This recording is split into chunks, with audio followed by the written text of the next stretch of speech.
Olá! Hoje a gente vai mergulhar de cabeça num mistério que fica bem no coração dos livros proféticos da Bíblia hebraica.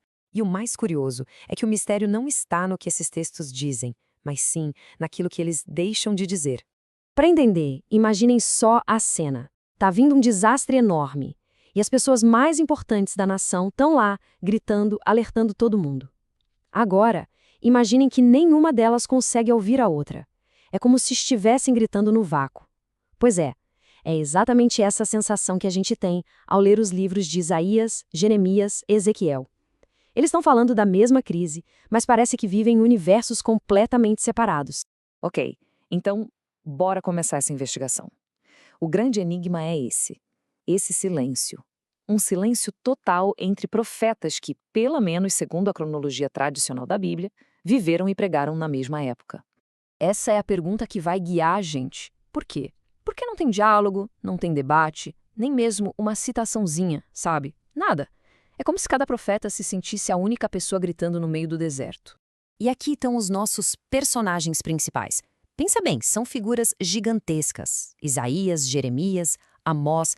A introdução dos livros deles diz que eles atuaram na mesma época, muitas vezes para os mesmos reis. Mas aí quando a gente lê o que eles escreveram, nada.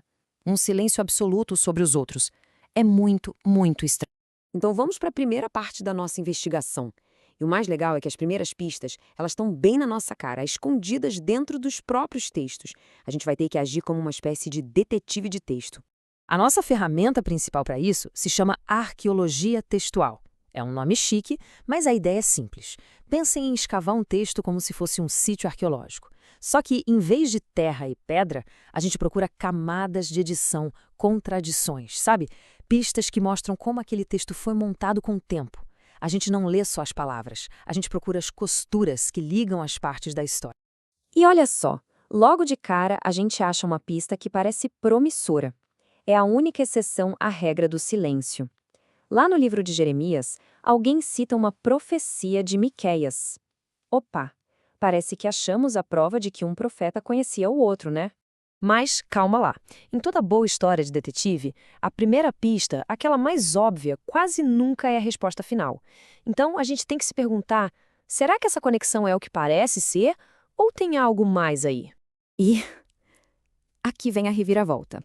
Quando a gente pega o livro de Miqueias para ler inteiro, a imagem que ele pinta do rei Ezequias é totalmente diferente da história que está em Jeremias.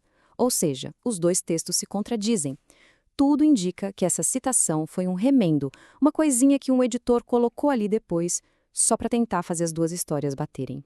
Ou seja, nossa primeira grande pista virou um beco sem saída.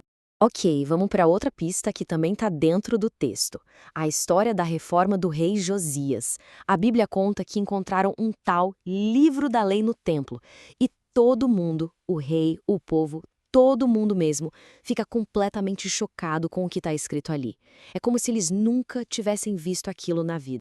E aí vem a pergunta que complica tudo. Se existia uma tradição forte com as leis e as profecias sendo passadas de geração em geração, por que todo mundo ficou tão surpreso? A reação não deveria ser de choque, mas de sim, a gente conhece isso. A própria história parece indicar que houve uma quebra gigante na memória religiosa, que esses textos tinham se perdido.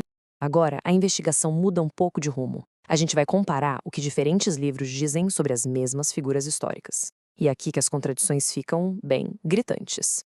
Olha só que doideira. De um lado, a gente tem os livros de Reis e Crônicas, que pintam os reis Ezequias e Josias como super-heróis da fé, que acabaram com a idolatria. Aí, do outro lado, a gente pega os livros dos profetas, que supostamente viveram na mesma época, e eles descrevem os reinos desses mesmos reis como lugares cheios de idolatria. As duas versões simplesmente não batem. Como é que relatos da mesma época podem ser tão opostos? Beleza, já vimos o que os textos dizem. Agora, vamos sair um pouco dos livros e procurar provas físicas, do mundo real. O que será que a arqueologia, as pedras e a terra nos contam sobre essa época? Pois é, a arqueologia mostra um cenário bem diferente. Foram encontradas inscrições da época que mencionam Yahweh e sua Asherah. Ou seja, o deus principal tinha uma deusa parceira.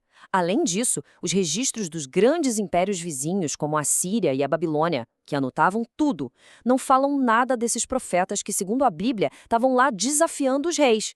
A evidência material sugere que ter vários deuses era o normal na época, não a exceção.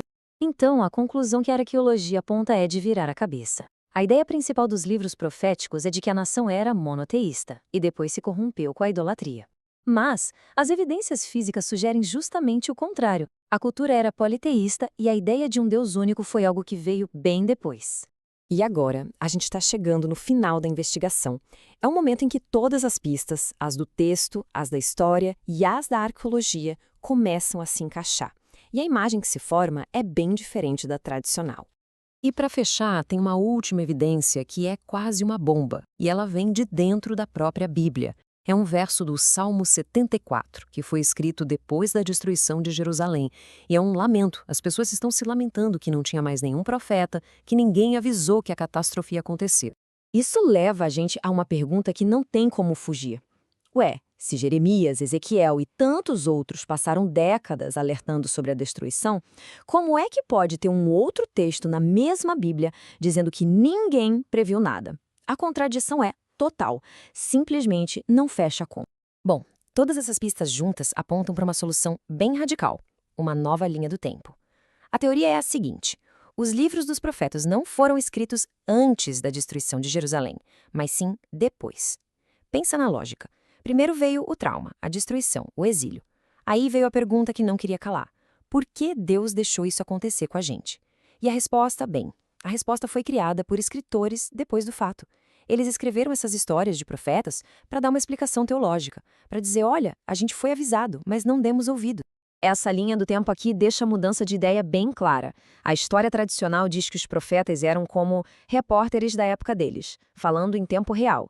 Já essa outra visão, a da crítica moderna, diz que os livros dos profetas foram escritos bem depois, por autores que estavam olhando para trás, para o passado, tentando explicar o presente dele.